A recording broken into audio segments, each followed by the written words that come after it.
ওই দেখো কোজাগরি লক্ষ্মী পূর্ণিমার চাঁদ দেখা যাচ্ছে, কি সুন্দর লাগলো দেখতে। তো আজকে সন্ধ্যাবেলা কোনো ক্রমে দৌড়ে পালিয়েই বলতে পারো ছেলের থেকে আমি চলে গেছিলাম আজকে একটু হেয়ার কাটিং করতে। এখানে আসবো ঠিক করিনি, ভাবলাম যে চলো আজকে যেহেতু মানে আজকেই আমরা আন্দামান ঘুরতে যাচ্ছি, তো ভাবলাম একটু হেয়ার কাটিং করে আসি। তো হাবিবসে এসে আমি সারপ্রাইজডই হলাম, আজকে একেবারেই কোনো মানে লোক ছিল না, ক্লায়েন্ট ছিল না। তো এসেই আমি বসে পড়লাম, আমি বললাম যে এরকম এরকম আমার লাগবে, মানে আমার লেন্থটা তো আমি কমাবো না, সামনে আমি বললাম একটু মানে একটু ক্লামজি করে দিতে, একটু লেয়ার করে দিতে।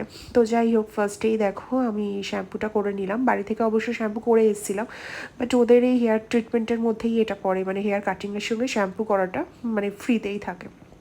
তো সেটা করার পর আমি এখানে যিনি আমার হেয়ারটা কাটবেন আর কি, তিনি দেখে নিচ্ছিলেন কতটা দিয়ে মানে সানমে লেয়ারটা করবে। আমি ওনাকে বারবার বলেছিলাম যে আমি তো যেহেতু 3 মাস পর পর আমার হেয়ারে ট্রিমিং করি, তো আমার হেয়ারের লেন্থ যেন কোনোভাবেই ছোটো না হয়। সানমেটা একটু ক্লামজি লুক মানে বলেছিলাম যে করার জন্য। তো তিনি অনেকক্ষণ ধরে ধরে ধরে আমি যেরকম যেরকম বলেছিলাম উনি সেরকমটা করার চেষ্টা করেছিলেন এবং ভালোই করেছিলেন।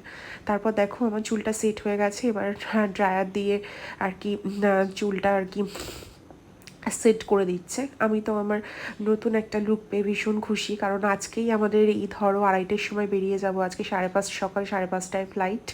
তো এই লুকটা দেখো এত সুন্দর, আমার মুখে কোনো কিছু ইভেন একটা লিপস্টিকও পরিনি, তাই চুলটা দেখে এত রিফ্রেশ ফিল হচ্ছে, খুব ভালো লাগছিল আর কি।